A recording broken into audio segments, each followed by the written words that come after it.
why it's darker.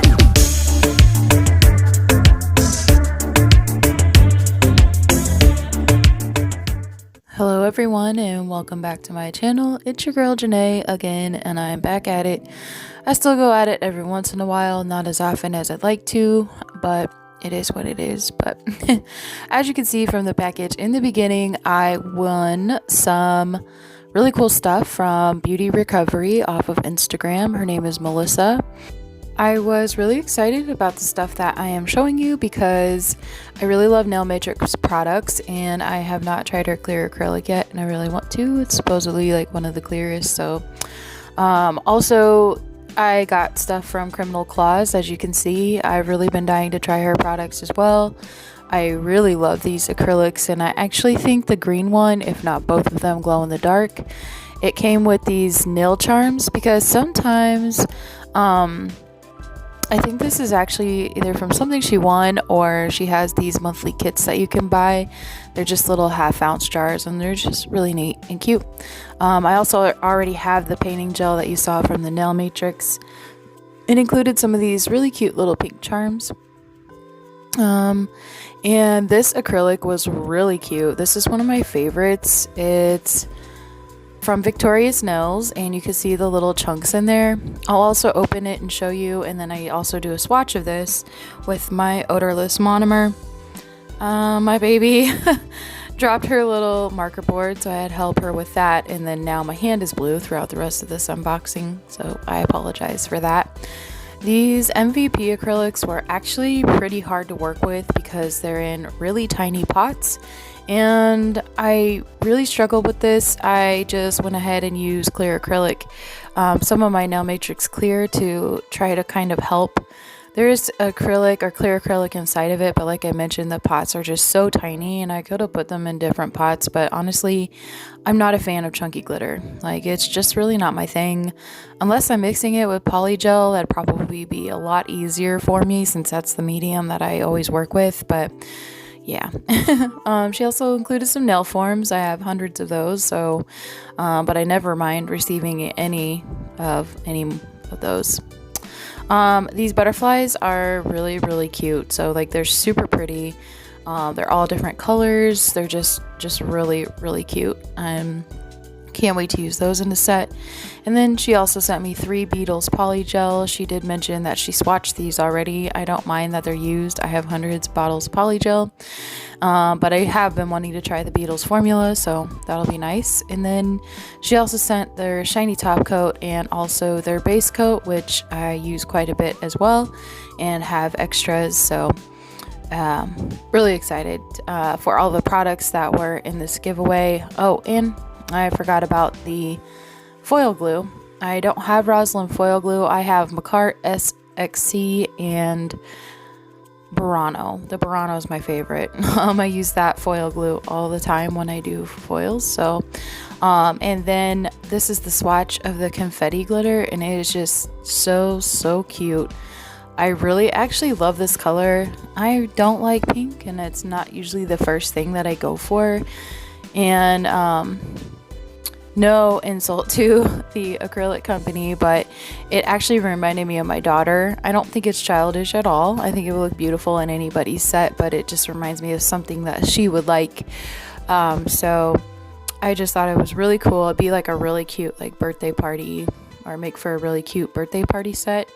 So and the other thing with this odorless monomer from Nail Career Education is that it takes forever to set. Like, I put this down and I went to fix the swatch stick so that it would be even, and like 5 minutes later I could still play with the acrylic. Like, it was finally to the consistency that you would like if you were actually laying acrylic with just like regular monomer. So if you want to practice this Nail Career Education, odorless monomer is really perfect for that. Or if you just are looking for a great odorless monomer in general, there is a tacky layer when it cures or when it dries, so just a heads up on that. It's kind of, you might just want to use like a little buffing block or like a very fine grit nail file to get that off of there before you put on your top coat or do your finish filing, so it doesn't cake up your drill bit. I cannot think of my words today. I'm so sorry. But yes, this acrylic was very, very pretty. I really enjoyed using it. It went on very well. So shout out to Victorious Nails, because if you're looking for a good acrylic brand, this would be a pretty good one to use.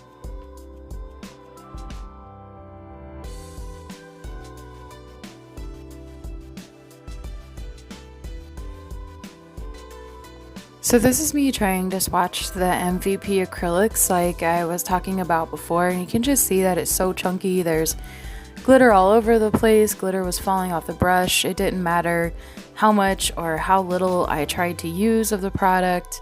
It was just really crazy. I just could not get the ratio right. I was just really struggling with these, but they are really pretty, and in certain situations, I'm sure they would be really great to use. But the little pots that you get, I don't know if it was just like a sample or what, but they were pretty tough to use. With all of that being said, now we're on to the actual set that I did today. So while I'm cleaning my nails, I already put on the full coverage tips, and I went with an almond shape today because I really like to see people that use a variety of shapes and not just the same, like coffin, long, extra long. I don't like my nails that long because I have to type all day, so I feel like the almond shape is actually the perfect shape for that, because you don't have like the pokey edges or the straight corners or sides that hit your keyboard all day. And so it's just a really comfortable shape for me to wear, but I'm still getting used to it. I do prefer like the scround nails, or however you say it, on the edges. And so to prepare for this set, I am cutting up fake money. It is fake. You can see the watermarks all over it. But I am not a fan of doing a New Year's resolution. I just don't believe in those. Like, I feel like if you have a goal, you're going to set it and you're going to crush it whenever. If creating a New Year's resolution to help you meet that goal is something that you like to do, like, then more, more power to you. But for me, it's like, until I change my mindset is the way it is to achieve that goal, then I will never achieve it. So if I want to lose weight, well, then I'm just going to wait until I can fully invest myself in that. But for this 2022, I really want to manifest wealth, whether it be wealth in knowledge, wealth in money, wealth in whatever. I just really want to grow in 2022. And part of that is, like, I want to buy a home that's big enough for my kids and, my fiance and all of us, and just have whatever, or be comfortable. Like, I don't want to be extremely rich and, not ever have to worry about anything. And I don't want to have to worry about anything, but, I don't want to be so wealthy that it makes me like old and bitter and never want to share anything. But I also want to be wealthy enough to where I really don't have to worry about anything. I can help my family. I can, everybody will have what they need and what they want, a little bit of what they want, and continue to earn and invest in myself. So in order to bring in 2022 that way, I went ahead, and that's why I'm putting money in my nails for my New Year's design. So I don't think there's anything wrong with wanting wealth, because I definitely don't want to be in poverty. And as I get older and I'm learning how things work and go in the economy and investing money and different things like that, it's just been something that's really been bugging me. I want my credit better. Obviously that has to be better. It's not terrible, it's not horrible, but it can definitely be better. So we all have areas for self-improvement and room for growth, and it's just really time for me personally to like buckle down and make those goals. So yeah, I just that is why, again, I put money in my nails today. And so I just used my Beatles nail lamp. So I saturated the money with, since it's paper, with base coat, so that it would be flexible even though it's paper and we can bend it, I don't want to bend it to the point where it had creases in it. And since they're so small, I just use my tweezers, which actually got stuck to my nail. So once I figured that out, I tried to find other ways. You just want to be careful, because if your base coat is really thick underneath the paper, then the paper will stick up on the edges and on the sides, and it kind of looks tacky, or you won't be able to file it down. And since these are full coverage tips, I didn't want to add a lot of product over the top of them. Excuse me. And I'll show you the products that I use as we go along. And then I just did the same thing for the other two and did a full cure for 60 seconds in my big lamp. The next thing that I did, I also wanted to try the jelly stamper TikTok hack. So it actually works really well, and it was super easy. And since my nails aren't really long, I love the way that they turned out. I practiced this on my non-dominant hand first before I did this set, just to make sure it would work. And so I actually broke, I was trying to open some drill bits, a drill bit case, and I actually broke my thumbnail. I almost ripped it in half. And so I was like, you know what, I'm just going to go in with my Mia Secret Builder Gel in a bottle, put that on my thumb and pinky to give my nail beds a little bit of color before I do the French tip, and that worked out really well. So I just go ahead, apply that to my pinky and my thumb, and cure it for 60 seconds. Of course, after I clean around, I was kind of hoping you'd be able to see the broken thumbnail, but I patched it back together basically. So since I was trying this on my right hand, I just went ahead and cleaned off my jelly stamper to get it ready for my left hand. And I don't know, I really like this method. It was really easy, and like, since my nails weren't stiletto or really long, it did not ruin my jelly stamper. And so after I get it cleaned off, I just put on a new layer of white polish. It's not super thin, but it's also not super thick, because of course you want it to transfer, but there will be that little bump where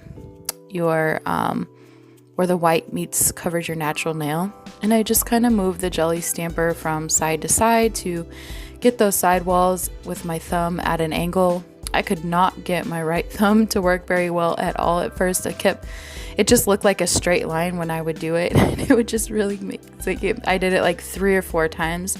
Same with this thumb. I tried it once off camera, and so I had too much alcohol on my thumbnail when I tried this again. So you'll see here in a second where it left like little lines where the alcohol was at. It kind of disintegrated the gel polish a little bit, but I go in with my pinky.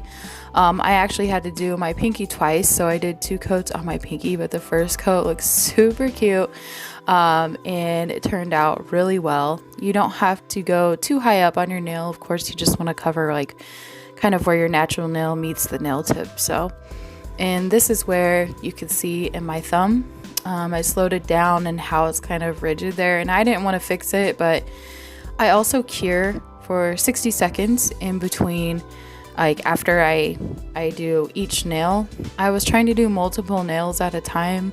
On my right hand, it was kind of my guinea pig, and I would just end up hitting and bumping it, so I just do it after each nail.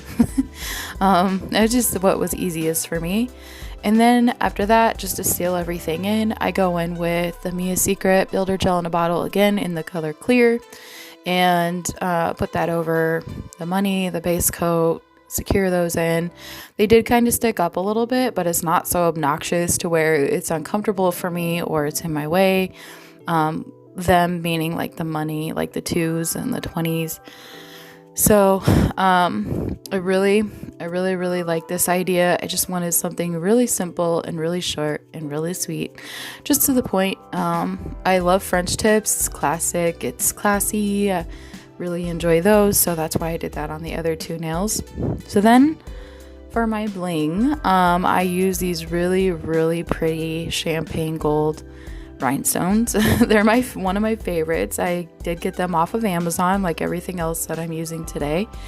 And I just go in with a dotting tool and put that little dab of rhinestone glue on at the top of each finger. So I didn't, of course, do like a full bling, and I didn't go too crazy with the bling. I just wanted something really subtle, but I still wanted a little sparkle.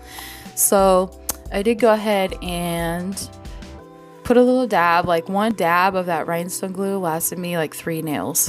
So, and this is also before I put my top coat on. So I do not like top coating over my gem glue. Some people do, but I feel like it really ruins the formula of my top coat. My top coat still ends up feeling sticky, even if it's a no wipe, and it just kind of gets on my nerves. And so I just don't do it that way. It's just a personal preference. For people who do and it works for them, like, that's awesome. But for me, I prefer to put my gems on before I put on my top coat, and then I just top coat around them. So I get everything straightened out and make sure I have all my gems on how and where I want them, to make sure they're all centered. My index finger is still a little off, and I noticed it after I cured, and it just, oh gosh, it looks awful, but it is what it is. I didn't want to fix it. So there were a couple opportunities I had to fix things with this nail set, and I just didn't want to do it. So but yeah, I get everything, like I mentioned, straightened out, everything looking pretty cute. And then I go ahead and cure my rhinestone glue, for 60 seconds. I always cure my glue 60 seconds. And the Mia Secret clear and the pink also that I put on my nails before is still tacky. I was trying to give you another view of my gems, and then I ended up dumping them all over the place. Oh my gosh, like, I always spill something or make a mess doing something. So I go in with my favorite top coat, which is the Joya Mia top coat. I honestly don't even think this is a no wipe top coat, but for the most part I don't have to wipe it off when I use it. So I think it's a no wipe top coat. I'll have to double check, but it works really well. You literally can see straight through it. Like, whatever your nail design looks like underneath is exactly what's going to show. So just a heads up on that. And then after I do my top coat, again, I just do another 60-second cure to fully cure it. And yes, I did nick my finger a little bit, my ring finger, with my drill, but it doesn't hurt. It didn't hurt to do everything else. I made sure not to contaminate other things. And normally I wouldn't recommend filing after you put on your top coat, but with the shape of these nails and the shape of these full coverage tips, it actually was pretty simple, and I did it after the top coat, so that way I could just easily wipe it off without removing any of the product or any of the tacky layer from anything else. And these just turned out super cute. Like, I really enjoy doing these nails. I love these nails. So I hope you guys do as well, and I hope everyone has a great new year.